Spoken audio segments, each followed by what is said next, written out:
실시간 정보 브리핑입니다.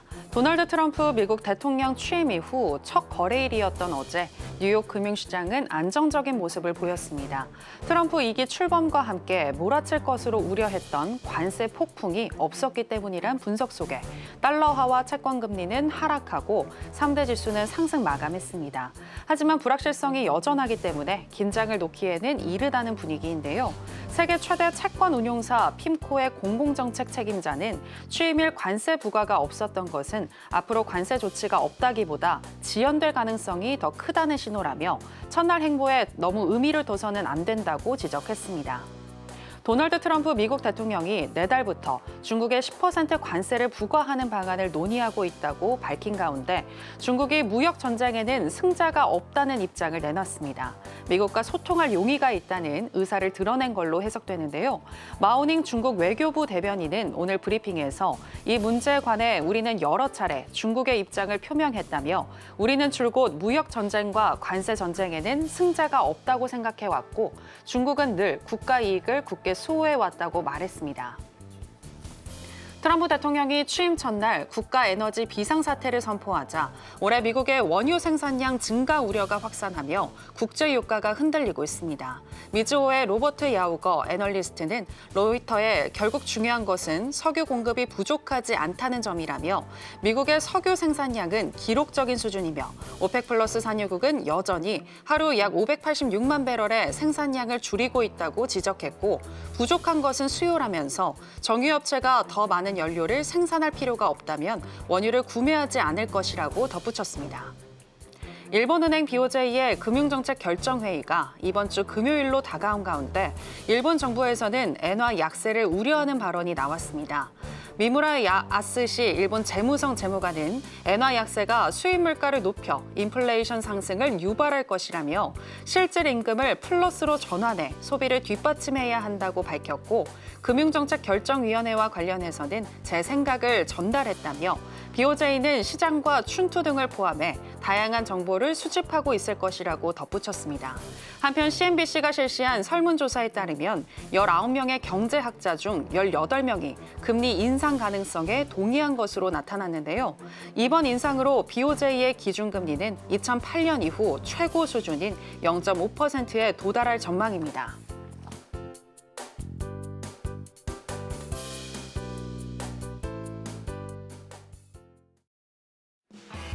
지금은 해선시대. 여러분 안녕하세요. 해외 선물 상황을 가장 빠르게 알려드리는 시간 해선시대 정규현입니다. 트럼프가 취임한 이후 첫 거래일이었던 어제 미국 시장 주요 3대 지수 모두 상승으로 마감을 했습니다. 트럼프가 관세 정책 시행을 서두르지 않고 있는 가운데 트럼프 트레이드가 성행한 것인데요. 하지만 관세와 관련해서 간간히 발언을 이어가고 있는 만큼 이에 대한 긴장은 계속해서 해야 될 것 같고요. 시장의 변동성은 이어질 것으로 보입니다. 자, 그렇다면 트럼프 2.0 시대에 선물 투자 현명하게 할 수 있는 방법 오늘 이야기 나눠볼 거고요. 또 오늘의 실시간 전략까지 살펴드리겠습니다. 그럼 해선시대 오늘도 힘차게 출발해 보겠습니다.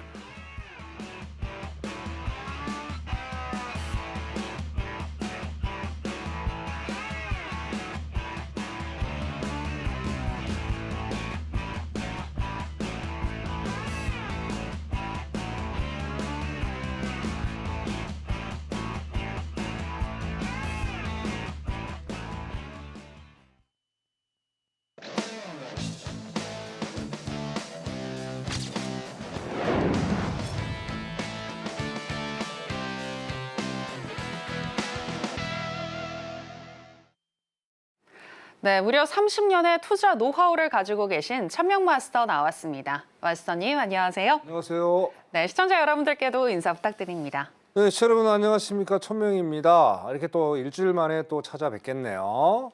자, 드디어 트럼프 2.0 시대가 열렸습니다. 그죠?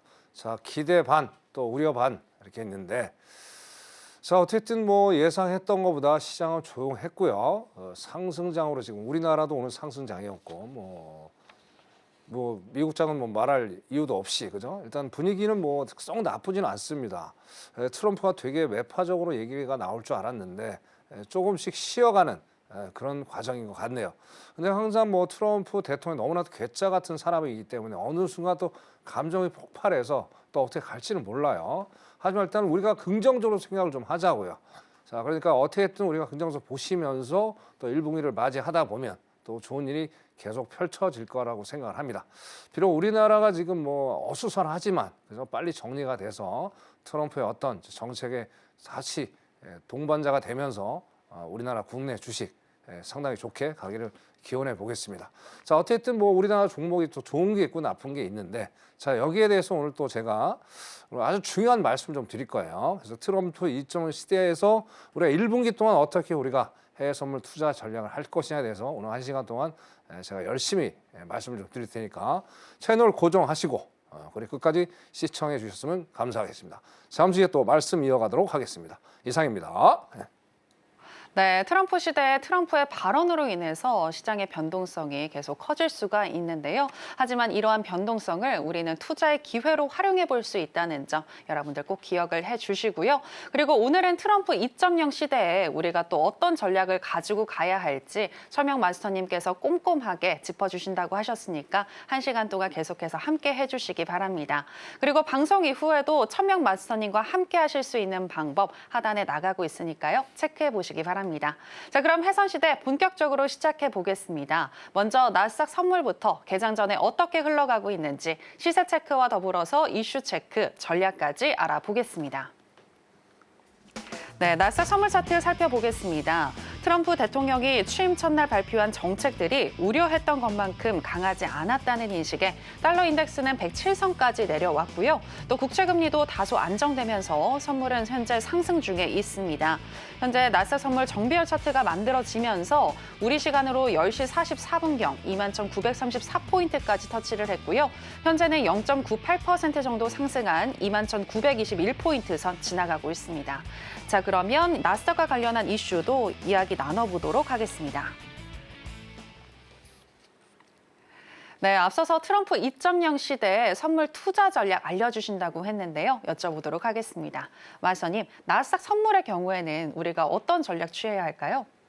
자, 우리가 이제 기본적으로 이제 많은 상품들을 취급을 하는데 그래서 일단 시간이 되는 데까지 최대한 많이 설명을 좀 드리고 네. 일단 이제 트럼프 2.0 시대가 어떤 이슈들이 있는지 좀 히스토리를 알고 나서 네. 그다음에 이제 상품별로 나스닥부터 시작해서 제가 1분기 어떻게 투자할지에 대해서 설명을 드리도록 하겠습니다. 자, 트럼프가 원래는 공화당 사람이 아니죠. 뭐 아시다시피 원래 이제 민주당 사람이었어요. 2012년까지 민주당에서 좀 있다가 뭐 여기저기 눈치 보다 결국에는 참 운도 참 좋은 양반이에요. 2012년에 이제 공화당에 입당을 하면서 2012년 출마를 해서 17년 이제 트럼프 대통령이 당선이 됐죠. 자, 우리 17년대로 가만 돌아가 보자고요. 뭐 역사는 반복이 된다고 하지만 그때하고 지금 상황 완전히 다르죠. 자, 그때는 인플레이션이 없었고 지금 인플레이션이 있는 시대예요. 그죠? 자, 그때만 해도 트럼프가 엄청나게 막 흔들어 댔어요. 뭐 SNS 통해서 뭐 이상한 얘기하고 급등락을 상당히 많이 했던 제 기억이 되게 많이 납니다. 특히 18년, 19년도 미중 무역 갈등 일치 때 하루 만에 뭐 급락을 하다가 또 하루 만에 반등을 하다가 정말 그때 당시에 이제 개인 투자자들 매매하기가 상당히 힘들었던 시대예요. 자, 근데 지금은 제가 보기에는 트럼프가 이렇게 하기에는 올해는 쉽지 않겠다. 결국엔 키포인트는 인플레이션이라는 얘기죠. 왜? 자, 이번에 민주당이 이제 해리스가 안 되고 트럼프가 됐던 이유는 뭘까요? 결국엔 일본이랑 또 동일한 얘기죠. 결국엔 인플레이션이 너무 높기 때문에 이제 서민층들이 트럼프를 지지를 해줬단 말이에요. 그걸 분명히 알고 있는 거고, 뭐 비트코인도 마찬가지고요. 청년들을 또 어우르느라고. 자, 그럼 어떻게? 트럼프는 인플레를 잡아야 되는 거예요. 그게 그죠? 그러면 어떻게 돼? 계속 당선이 되고 나서도 그런 얘기가 오갔죠. 야, 이거 관세 너무 많이 때려버리면 물가는 무조건 천정부지로 올라갈 텐데 상당히 염려를 많이 했던 거죠. 자, 근데 결과적으로 어떻게 해야 돼요? 자, 취임식하고 오전까지만 해도 관세 얘기가 전혀 없었어요.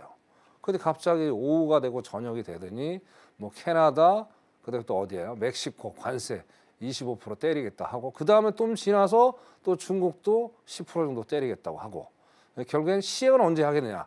결국엔 2월 1일경이 되겠다. 뭐 그렇게 날짜까지 모습을 박았단 말이에요. 근데 예상했던 것보다는 그렇게 큰 관세는 아니었다. 근데 결국에는 이제 키포인트는 그거예요. 자, 보편 관세는 아직 얘기가 안 나왔어요. 보편 관세가 얘기가 나오면 이제 골치 아파지는 거예요, 이게.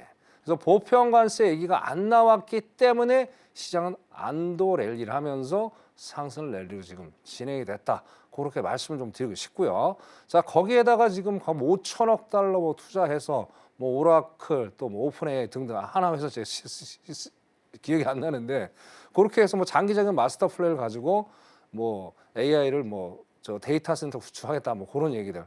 분위기는 지금 상당히 좋습니다. 그죠? 거기 때문에 우리나라도 이제 동반 상승하는 그런 상황을 봐야겠어요. 자, 이런 거를 딱 봤을 때 어떤 우리가 수혜를 볼 수 있느냐. 나스닥 관점에서 먼저 설명을 드릴게요. 요거 가지고.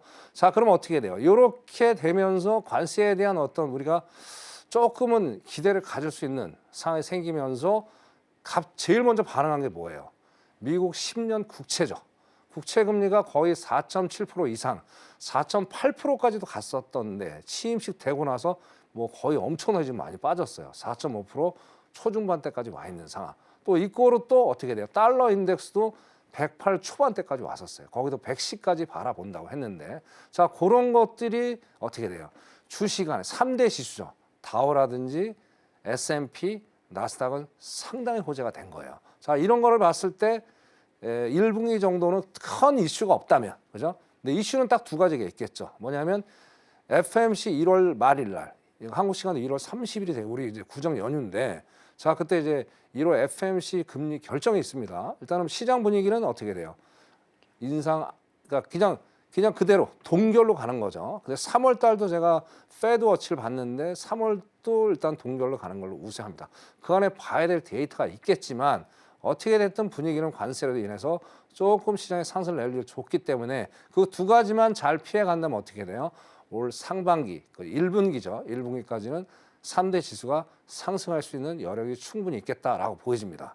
자, 그리고 이런 얘기가 또 있죠. 우리가 제가 허니문 기간이라는 게 있어요. 허니문 기간이 무슨 얘기냐. 자, 기본적으로 미국 대통령이 당선이 되면 한 100일 정도는 시장이 좋아요. 그게 바로 허니문 기간이라고 얘기를 합니다. 그래서 뭐 트럼프도 그런 걸 은근히 바라고 있을 거예요. 물론 이제 아까도 말씀드린 대로 트럼프가 워낙 괴짜 같은 분위기 때문에 지금도 아까도 뭐 잠깐 뉴스 봤는데 시진핑하고 푸틴하고 또 오늘 또 뭐 해가지고 아삼육 했죠. 네. 또 트럼프가 이제 발작을 했어요. 뭐 속된 말로 해서 뚜껑이 열려가지고 니네 똑바로해라 경고 메시지를 줬어요. 이러다가 갑자기 또 돌변할지 모른단 말이에요. 그러니까 이 트럼프의 발작 이게 항상 우리가 염려를 해야 되는데 이 발작 기간만 없다면은 1분기는 나스닥이 상승으로 갈 수 있는 여지가 충분히 있겠다. 그렇게 말씀을 좀 드릴게요. 자, 그다음에 이제 골드 또 이어가 보죠. 골드. 자, 골드는 기본적으로 안전 자산이죠. 우리 시장님도 정확히 또 다시 한번 확인 사살을 하는 차원에서 말씀드리고 자, 그러면 골드하고 달러 인덱스도 반비례 관계죠. 자, 달러 인덱스가 내려가니까 자, 달러는 메리트가 없죠. 그러면 안전 자산인 골드로 가야 되겠다. 골드가 지금 상승을 또 하고 있는 이틀 연속 상승을 하고 있어요. 자, 그리고 이게 또 이제 아킬레스건 그 상승이 또 마냥 상승이 될 수는 없어요. 뭐냐면 자, 저번에 브릭스 달러를 만들자고 브릭스 이제 연합회들이 이제 얘기를 했죠. 자, 근데 뭐 솔직히 브릭스 달러를 만든다고 하면 얘는 기축통화가 아니잖아요. 기축통화국도 아니고. 자, 과연 이거를 누가 살 것이냐. 그래서 중국이 머리를 쓴 게 금을 막 엄청 사들였죠. 그걸 담보로 잡겠다는 거예요. 이걸 담보로 줄 테니까 우리 브릭스 달러 활용을 해. 뭐 이렇게 하는 거예요. 그래서 지금 트럼프가 지금 화가 났죠. 금 갖고 자꾸 장난치지 마라. 뭐 그런 얘기를 또 하고 있는 상황이에요. 그래서 어쨌든 그런 것들 때문에 금은 일단은 분위기는 상승의 분위기지만 자, 트럼프가 골드에 대해서 다시 한번 얘기를 해준다면 골드는 또 올라가기는 상당히 또 한계가 있지 않겠느냐. 그렇게 일단 보여지고요. 자, 그다음에 이제 마지막으로 이제 봐야 될 게 뭡니까? 결국에는 석유 증산하겠다고 그러잖아요. 자, 원래 이제 뭐죠? 미국이라는 나라가 2020년까지만 해도 2020년 전이죠. 그때만 해도 수입이 전 세계에서 제일 많은 나라 중에 하나였어요. 근데 2020년부터 이제 수출이 전 세계에서 제일 많은 사우디가 아닙니다. 미국이 전 세계에서 수출량이 제일 많아요. 거기다가 지금 뭐 이제 천연가스도 이제 유럽까지 수출한다고 지금 그런 상황. 자, 그러면 어떻게 돼? 이런 것 때문에 결국에는 뭐 오펙 플러스가 뭐 감산 정책을 하더라도 어떻습니까? 결국에는 계속 트럼프는 계속 원유 오일, 셰일 오일이죠. 셰일 오일을 계속 캐낼 거란 말이에요. 자, 그렇게 되면 돼요. 결국엔 유가는 하방 압력을 받을 수밖에 없죠. 자, 미국에서 솔직히 차지하는 비중이 이 소비 뭐 어떤 전체적인 것에서 차지하는 비중이 한 유가가 에너지가 한 10% 정도밖에 안 돼요. 되게 약해요. 자, 그런데도 어떻게든 이런 것들이 모든 게 다 산업의 여파를 미칠 수밖에 없죠. 자, 그렇게 되면 어떻게 돼요? 이 사람이 얘기하는 거는 무조건 유가만 내리면 우리 인플레 잡힌다. 아, 좋은 얘기입니다. 우리나라도 좋죠. 지금 어떻게든 뭐 우리 한국은행에서 뭐 이창용 총재가 올해 또 우리나라 지금 여러 가지 이슈 때문에 지금 올해 성장률을 또 낮췄잖아요. 그럼 여기서 진짜 석유가 좀 더 많이 내려와 준다. 유가가 좀 내려와 준다면 우리 경제 성장의 어떤 동력이 될 수 있는 여진이 있겠다. 그래서 결론적으로 이제 유가는 어떻게 봐야 되느냐. 일단은 하방의 압력이 좀 더 강하겠다. 그렇게 말씀을 좀 드리고 싶고요. 또 여기도 아킬레스건이 또 있어요. 자, 트럼프가 아까 말씀드린 푸틴한테 경고 메시지 줬죠. 자, 우크라이나의 전쟁 빨리 해결해. 너 해결 안 하면 너 또 추가적인 제재 가할 수 있어. 자, 이렇게 되면 이제 푸틴이 이제 둘이 사이가 원래 1.0 시대도 좋았잖아요. 근데 지금 상황이 완전히 다르죠. 그래서 여기서 만약 푸틴이 말을 안 들어버린다. 그럼 국제 유가가 또 내려가지도 않고 오늘 아까 잠깐 봤더니 또 내려가는 것 같더니 좀 올라가는 그런 상황이에요. 자, 어떻게 또 그런 상황들을 또 고려하시면서 유가는 투자를 해야 되겠다. 두 가지 관점에서 하시면 좋겠습니다. 자, 어떻게든 트럼프 2.0 시대 아직도 안개 속의 형국입니다. 그죠? 아까 말씀드린 대로 허니문 기간은 맞긴 많으나 거쳐가야 될 암초들이 너무 많아요. 그죠? 너무 많기 때문에 마냥 트럼프의 기대를 하는 거는 좀 무리수가 있지 않겠느냐. 하지만 1분기는 우리가 부정적인 것보다는 긍정적으로 생각하면서 상승의 어떤 포지션을 가지고 우리 일반 투자자들, 우리 시청자들 투자를 했으면 좋겠다. 그렇게 짧게 말씀을 드리고 싶습니다. 이상입니다. 네, 1분기 긍정적으로 생각해보자라고 얘기를 해주셨고요. 금선물의 경우에는 상방으로 올라갈 수 있는 여지가 있지만 제한이 좀 걸릴 수 있겠다라고 보셨고 오일의 경우에는 하방으로 더 많이 열려 있다라고 얘기를 해주셨습니다. 다만 국제 관계가 변수가 될 수 있겠다라는 부분도 체크를 해주셨고요. 또 지수의 경우에는 나스닥 선물 현재 구간에서 또 허니문 기간 동안 조금 더 상승할 수 있는 여지는 충분히 남아 있지만 일본은행 BOJ와 또 연준의 FOMC 회의에서 금리 결정이 변수가 될 수 있고 또 보편 관세에 대한 내용이 나오는 부분도 또 우리는 경계를 해야 한다라고 짚어주셨습니다. 자, 그렇다면 마스터님 하나 더 궁금한 게요. 당분간 그렇다면 트럼프 말에 의해서 조금 시장이 많이 좌지우지 될 수 있을 것 같은데 이럴 때 우리는 기술적 분석을 통해서 전략을 좀 짜봐야 될까요? 어떻게 보시나요? 근데 기술적 분석보다는 시장을 먼저 보셔야 될 것 같아요. 시황. 변동성이 너무 세기 때문에. 네. 그래서 좀 더 아까 제가 말씀을 빼먹었는데 좀 이따 이제 말씀을 드릴 건데 자, 금요일 날 또 뭐가 있어요? 금요일 날 일본 금리 네, 결정 결정 있잖아요. 있죠. 근데 네. 이게 참 일본은 저번에 올렸어야 돼요. 저번에. 네. 근데 이제 한번 쉬어가는. 왜냐하면 이제 트럼프의 어떤 정책을 보면서 한번 쉬어가겠다 그러는데 지금 뭐 생각했던 것보다 딱 결과가 나와버렸잖아요. 그죠? 그러니까 결국에는 어떻게 돼요? 자, 결국에는 지금 미국, 일본이 지금 뭐 디플레이션 시계를 10몇 년을 맞이다가 이제 인플레이션이 도래했는데 지금 엔화 가치가 너무 많이 떨어져 버리죠. 불과 얼마 전 145까지 갔다 155까지 와 있는 상황. 네. 그러면 아직은 뭐 달러, 아직은 강달러예요.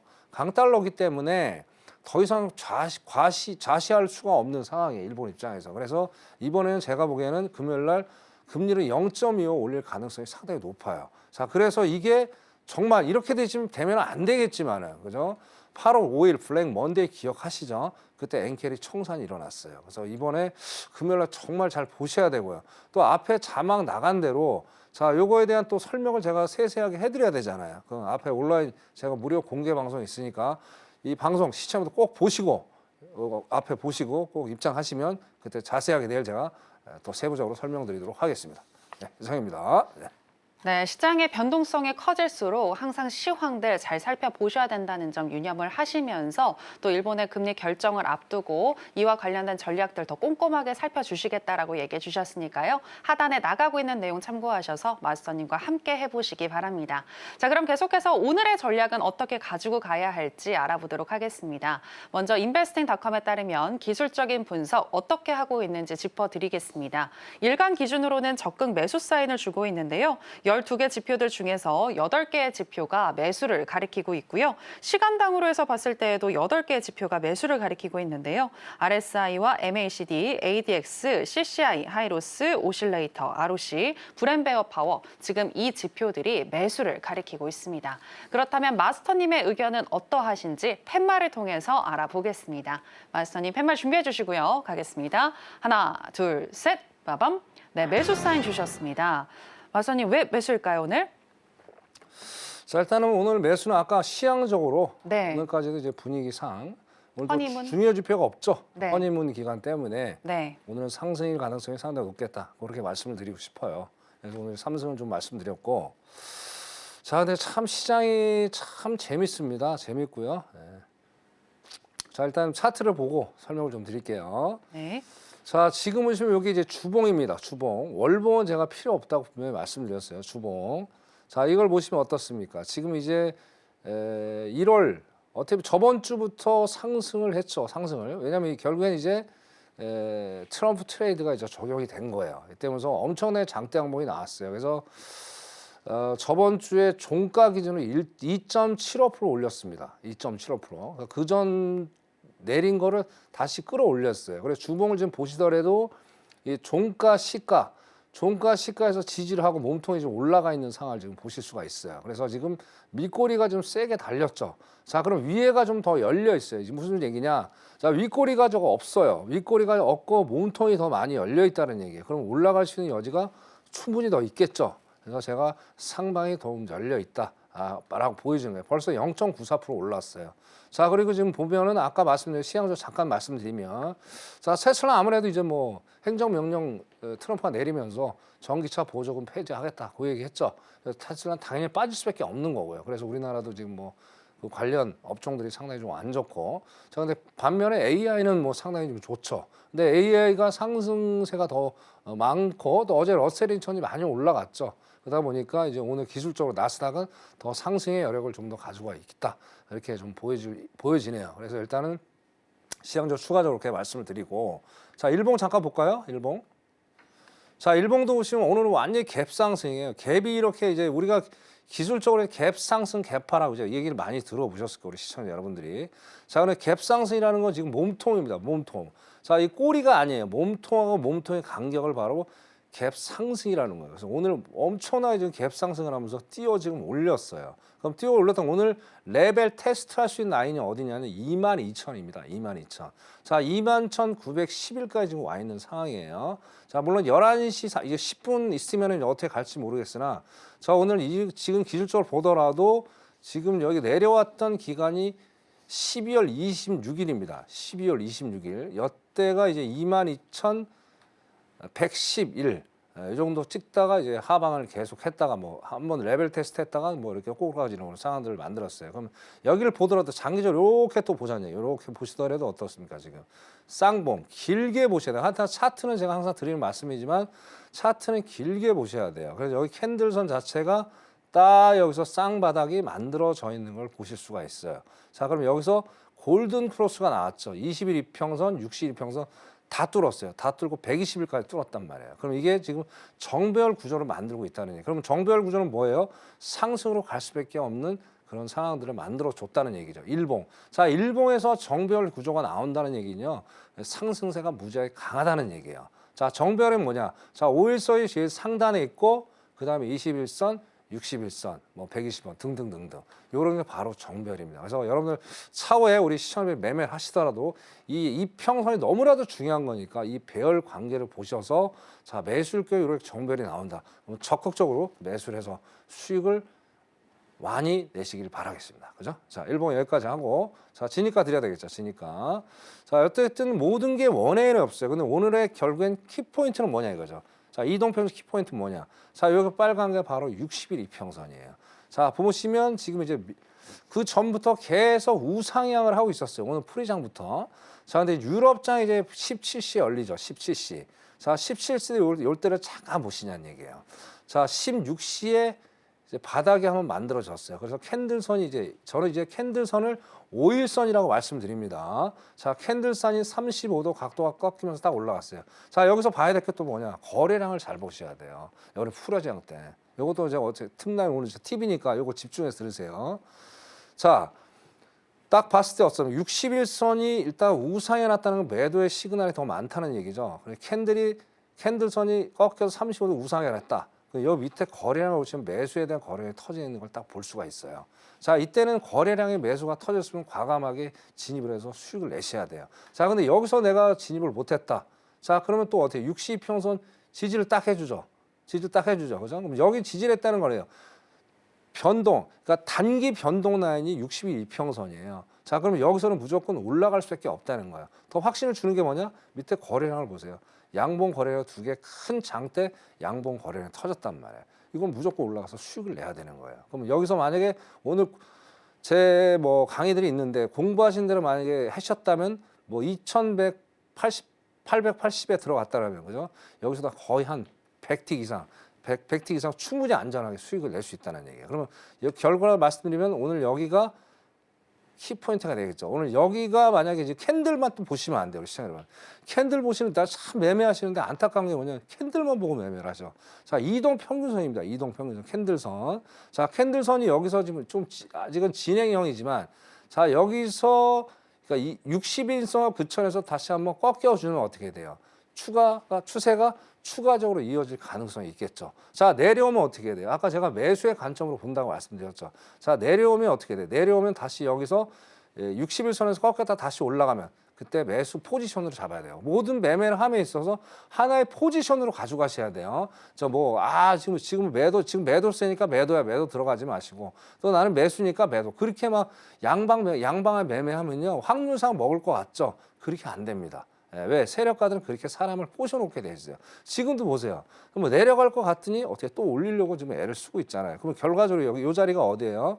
자, 21,900이 됐네. 21,900. 21,900이요. 자, 여기서 지지를 준다면, 그죠? 여기서 지지를 해준다면 21,920까지도 갈 수 있어요. 그럼 80T. 그러면 만약에 80T까지 내가 수익을 내겠다 그러면 어떻게 해야 돼요? 제가 항상 드리는 말씀이 있죠. MIT 익절을 거시면서 수익을 극대화하세요. 그래 만약에 21,921이 20일 이평선입니다. 그러면 오늘 고점까지도 한번 레벨 테스트를 할 수 있는 그런 아주 중요한 구간이 되겠다. 그렇게 말씀을 드립니다. 전제 조건 여기서 이 캔들선이 지지를 해줘야 된다는 전제 조건에서 말씀드리겠습니다. 나스닥 기술적 분석 여기까지 하도록 하겠습니다. 이상입니다. 네, 일봉상 골든크로스를 만들고 정배열이 나오고 있는 현재 나스닥 선물인데요. 오늘 21,900포인트 선에서 지지를 받아준다면 그때 매수로 한번 진입을 해서 수익 내보자라고 전략 주셨습니다. 자, 그럼 계속해서 크루드 오일로 넘어가도록 하겠습니다. 현재 시세와 더불어서 전략 체크해 보겠습니다. 네, 크루드 오일 선물 차트 살펴보시겠습니다. 트럼프 대통령의 캐나다, 멕시코 관세 언급과 미국 에너지 증산 계획에 사흘째 하락한 오일인데요. 오늘도 현재 일봉상 파란불을 켜고 있습니다. 우리 시간으로 8시 이후 역배열 차트가 만들어졌고요. 10시 32분경에는 75.51달러까지 터치를 하기도 했는데요. 현재는 0.28% 정도 하락한 약보합권인 75.62달러 선 지나가고 있습니다. 자, 그러면 이제 전략도 체크해 보도록 하겠습니다. 네, 크루드 오일 바로 한번 팻말을 통해서 전략 확인해 보겠습니다. 마스터님 팻말 준비해 주시고요. 하나, 둘, 셋, 빠밤. 네, 매도 사인 주셨습니다. 네, 아무래도 거시적인 상황도 그렇고 차트도 그렇고 현재는 매도여서 그래서 매수 드리는 그렇죠, 건가요? 그렇죠. 네, 아까지 뭐 항상 드린 말씀이지만 시향이 우선입니다. 예. 우리 뭐 식당을 들어가도 뭐 맛있는지 안 맛있는지 모르잖아요. 들어가서 네. 메뉴 보고 뭐 먹어봐야지 아는 거잖아요. 네. 그게 이제 먹는 게 기술적 분석이고 네. 시향을 알아야 되는 거고. 자, 그래서 시향 우리 참 시청자 여러분 정말 있잖아요. 시향 어렵습니다. 그죠? 근데 어떻게 돼요? 자, 세상에 쉽게 돈 버는 건 없어요. 어렵게 공부해야지 그만큼 값어치가 있는 거니까 막 기술적으로만 그냥 보조지표 보고 조건 보고 그렇게 매매하지 마세요. 결국엔 본인한테 독이 된다. 자, 여러분들 소중한 돈 누가 지켜야 됩니까? 여러분들이 지켜야 돼요. 남이 지켜주는 거 아니에요. 공부 열심히 하십시오. 자, 모르시면 저한테 오시면 됩니다. 그죠? 자, 지금 일단 주봉을 먼저 볼게요. 자, 저번 주 상당히 좋았어요. 이제는 뭐 80달러까지 갈 거야. 뭐 시장은 막 기대했죠. 자, 결국엔 이제 뭐 오펙 플러스하고 또 뭐 러시아 오펙 플러스니까 러시아도 좋아했죠. 근데 결국에는 79.48 그죠? 이게 아마 제가 그때 2004년 그죠? 그쵸? 24년 4월 달, 뭐 79달, 아니죠, 그죠. 죄송합니다. 잠깐만요. 이거 정신없냐? 네. 그죠. 하여튼 뭐 80달러까지는 안 갔어요. 한번 간다고 난리를 쳤다가 이때가 저번 주죠. 저번 주 제일 뭐 죄송합니다. 79.39까지 갔어요. 그죠? 79.39까지 갔다 결국에는 꼬꾸라졌죠. 윗꼬리가 쇠가 달리면서 지금 장대 음봉이 이제 나와 있는 상황이란 말이에요. 그래서 주봉을 보더라도 하방의 압력. 근데 윗꼬리 아랫꼬리가 지금 달려 있는 상황. 그러니까 일단 뭐 몸통 자체는 하방의 압력을 받고 있으나 밑꼬리가 좀 더 줄면서 하방으로 내려갈 여지가 충분히 있어요. 왜냐하면 지금 거래량도 지금 마이너스 0.21밖에 안 돼요. 그렇기 때문에 이제 한 2분 정도 남았는데 이때 추가적인 하방 압력을 더 받을 수 있겠다. 그렇게 말씀을 드리고요. 자, 일봉을 좀 보겠습니다. 자, 일봉도 보세요. 일봉도 보시면 자, 몸통을 봤을 때 종가 시가에 딱 물려 있어요. 이 종가 시가에 몸통이 물려 있다는 얘기죠. 하방으로 더 내려갈 여력이 충분히 있다라는 거예요. 그래서 이런 캔들에 대한 것도 좀 자세히 알고 싶다. 그럼 앞에 자막 보시고 1000명한테 오시면 자세하게 설명을 제가 드리도록 하겠습니다. 자, 분봉 보고 치니까 말씀드릴게요. 자, 일단은 여기 122평선이에요. 122평선 이 자리에서 저항을 딱 맞고 있죠. 그럼 여기서 가만 보세요. 자, 캔들선이 너무 중요합니다. 자, 어떻게 해서 딱 보세요. 쌍봉이 만들어지고 있죠. 여기서 꺾이고 여기서 꺾여요. 바로 가격대가 바로 122평선 가격대란 말이에요. 자, 그럼 어떻게 돼요? 75.90 정도. 75.90에서 80 사이에서 저항을 받아주면 여기서 수익을 내시는 것을 제가 권장을 좀 드리겠습니다. 네. 자, 5일 기술적 분석 여기까지 하겠습니다. 네, 거시적으로 봤을 때 현재 하방 압력을 받고 있으니 우리는 매도 쪽으로 진입해보자라고 얘기해 주셨는데요. 75.90에서 80선 저항을 받아준다면 그때 매도로 진입해서 수익 나는 전략 얘기해 주셨습니다. 자, 그럼 계속해서 금 선물로 한번 넘어가 보도록 하겠습니다. 네, 금 선물의 경우에는 현재 강보합권에서 움직이고 있는데요. 2,766달러 선 지나가고 있습니다. 마스터님, 바로 한번 팻말을 통해서 알아보도록 하겠습니다. 전략 하나, 둘, 셋. 빠밤. 네, 매수 사인 주셨습니다. 아무래도 지금 달러 인덱스가 조금 하락을 했으니 그러니 금 선물은 상방으로 보시는 거죠? 그렇죠, 그렇죠. 왜냐면 이제 뭐 맞을 때도 있고 안 맞을 때도 있고 맞는 데가 너무 많죠. 네. 오늘 또 아침부터 제가 계속 봤는데 금은 조금씩 상승을 하고 있어요. 오늘 상승으로 보시는 게 맞을 것 같아요. 지금 저 주봉으로 보더라도 윗꼬리가 좀 세게 달리고 있고요, 그죠? 자, 그다음에 일봉을 보시더라도 뭐 여전히 올라가려고 종가시가 만들어지고 있고, 그래서 일단 진입가로 좀 말씀을 드릴게요. 자, 진입가가 2,765 정도, 65 정도에서 지지를 받아주면 여기서 지지를 캔들선 꺾이려고 했죠. 그래서 2,765에서 지지 받아주면 여기서 매수 관점으로, 그죠? 그 위에 검은 게 122평선이다. 거기 돌파해주면 더 수익을 이어가실 것을 강조드리겠습니다. 자, 골드 여기까지 하겠습니다. 이상입니다.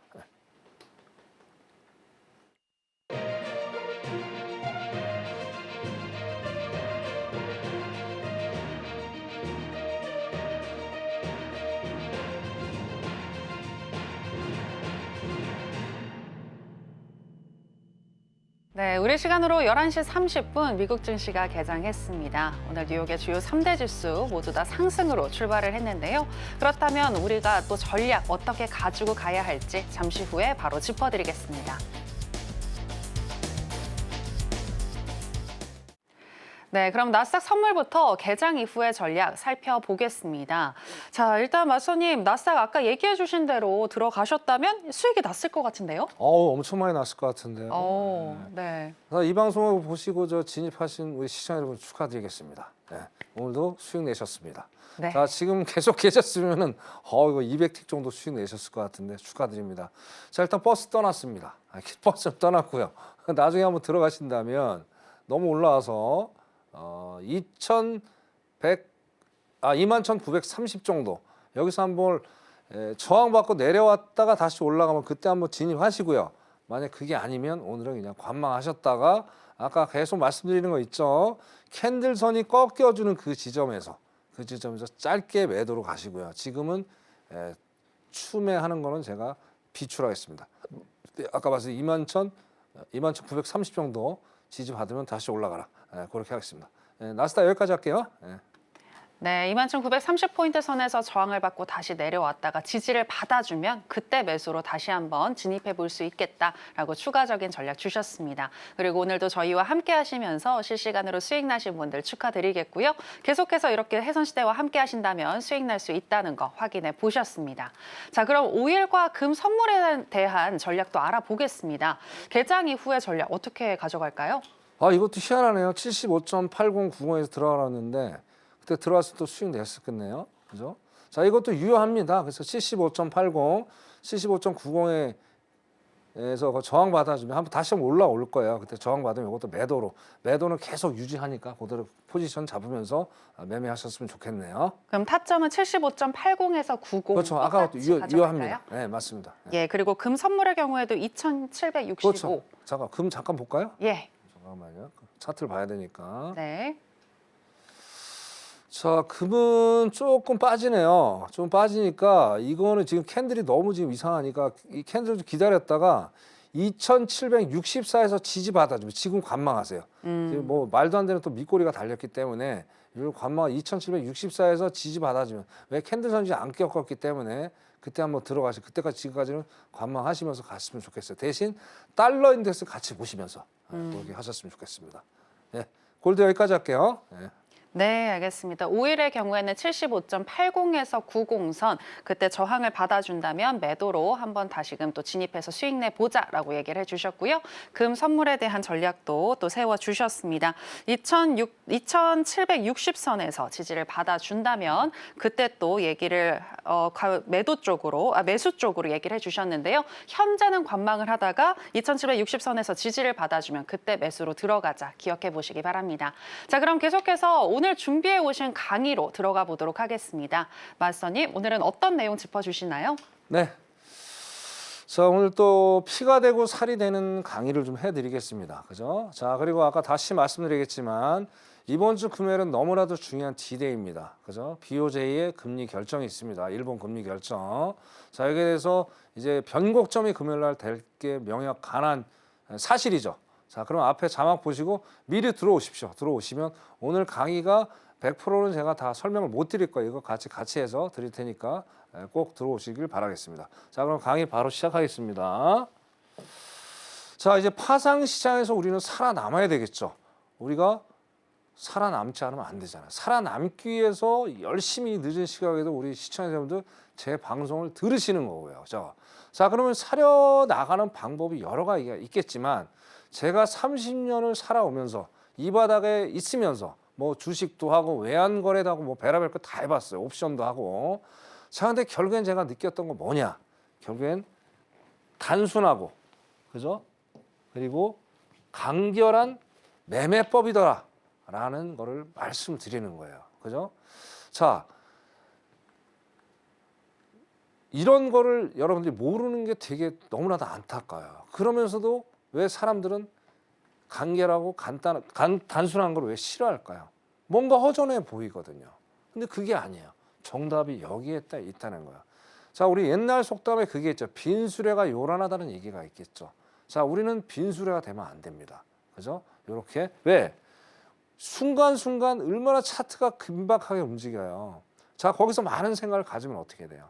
매매가 꼬인단 말이에요. 그래서 오늘은 요거를 여러분들 꼭 우리 시청자 명심하시고 오늘 집중해서 짧지만 임팩트 있게 제가 말씀을 이어가도록 할게요. 자, 첫 번째. 많이 알수록 독입니다. 독. 자, 아까 말씀드린 대로 복잡한 차트 세팅. 아, 나는 공부를 너무 열심히 하고 있어요. 좋습니다. 학구열 불타는 건 너무 좋습니다. 그죠? 자, 근데 막 차트를 보면, 자, 몇몇 제가 이제 뭐, 사람들을 보면, 차트를 보면 이런 게 많아요. 나 캔들이 안 보여. 이거 어떻게 진입해야 될지 막 당황스러워. 저도 옛날에 그랬어요. 뭐, 보조지표 엄청나게 넣고, 막, 그러니까 나중에 막 캔들도 보이지도 않고, 막, 정신이 없어. 자, 이거 진입을 해야 되는데, 생각이 너무 많아지요. 생각이. 그죠? 아까 말씀드린 대로, 이거 순간순간 엄청나게 아까 보세요. 지금 1초, 2초 만에 몇 팩트 올라가는 거 1도 아니잖아요. 그죠? 뭐 저번 주에 같은 경우에는 막 1000틱이 올라가 막 그래. 순식간에 5분도 안 됐는데. 그런 요런 시장에서 이렇게 복잡한 차트 세팅에서 과연 우리가 안전적인 매매를 할 수 있을까? 수익은 고사하더라도. 그죠?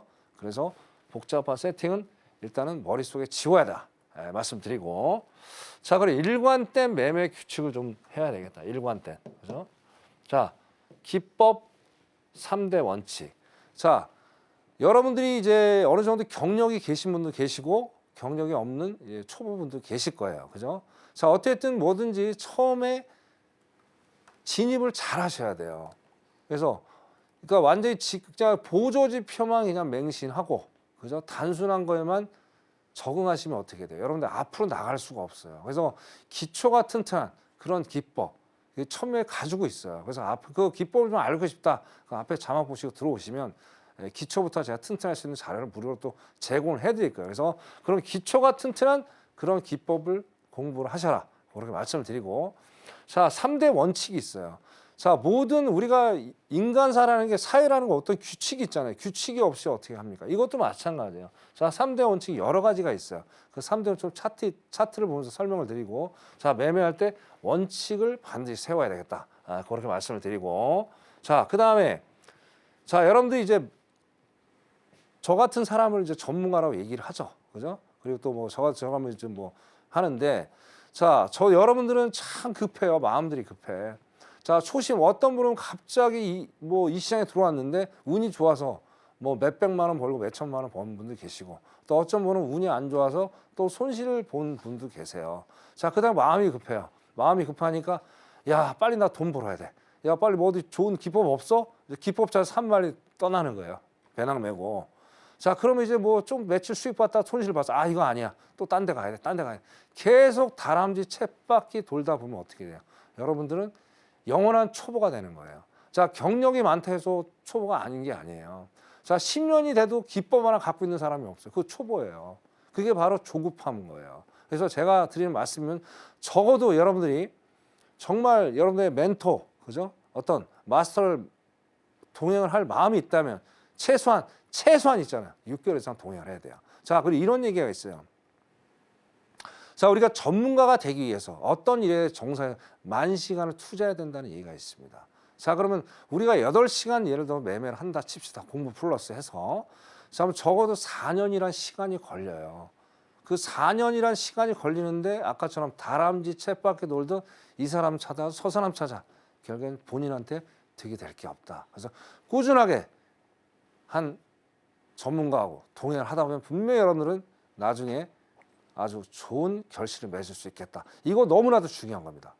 그래서 강조 드리니까 꼭 그렇게 실행하시길 바라겠습니다. 자, 다음 넘어갈게요.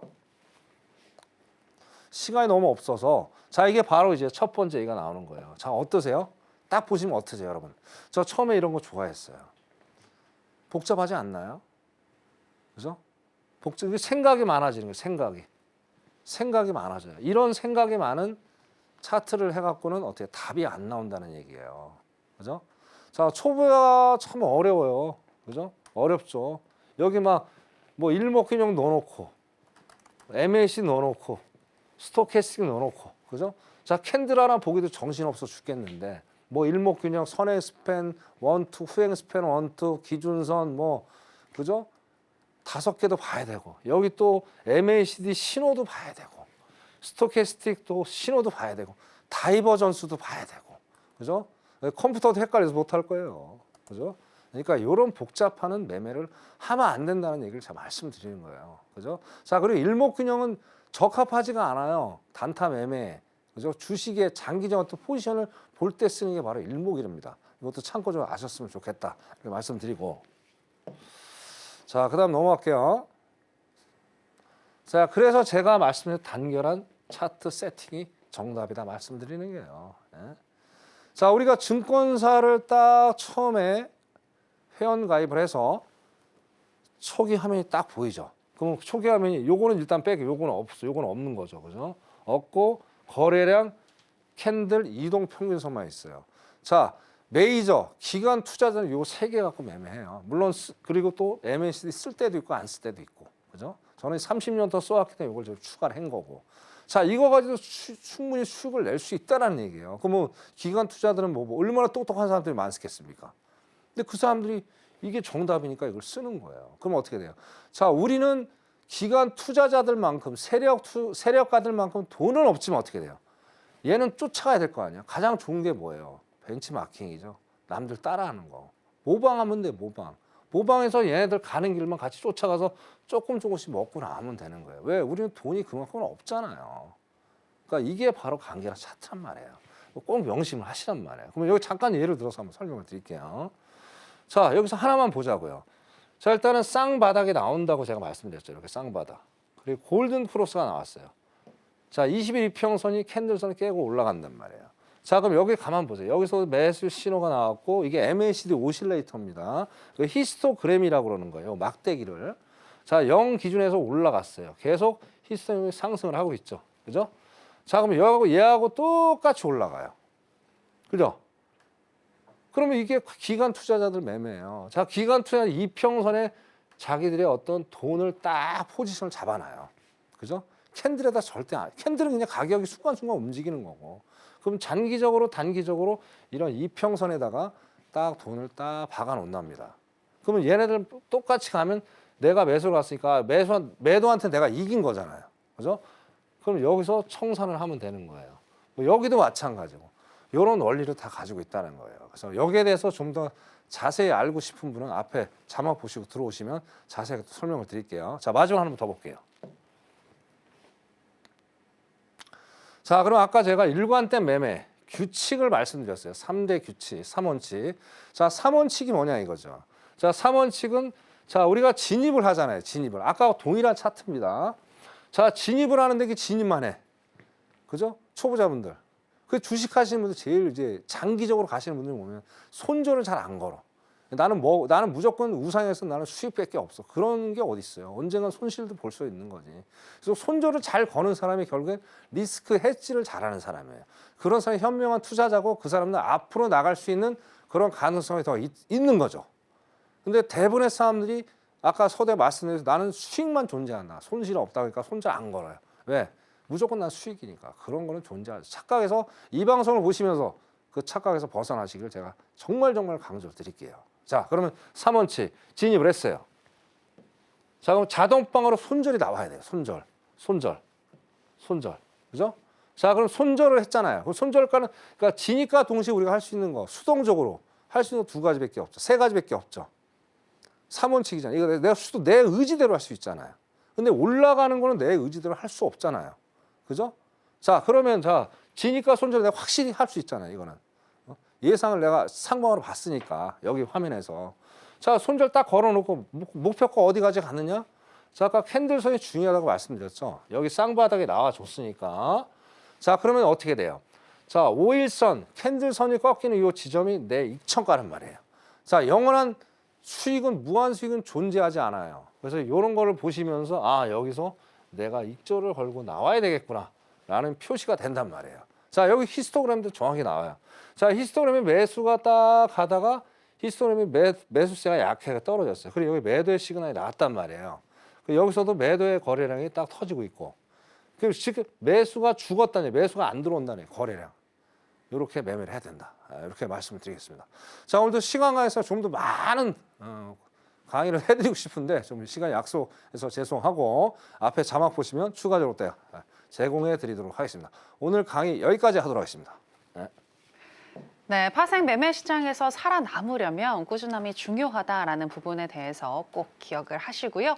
그리고 또 마스터님의 시그니처 매매 기법에 대해서 소개를 해주셨는데요. 이 매매 기법을 내 매매에 적용을 해서 수익으로 연결시키고 싶으신 분들은 내일 있을 무료 공개 방송 놓치지 마시기 바랍니다.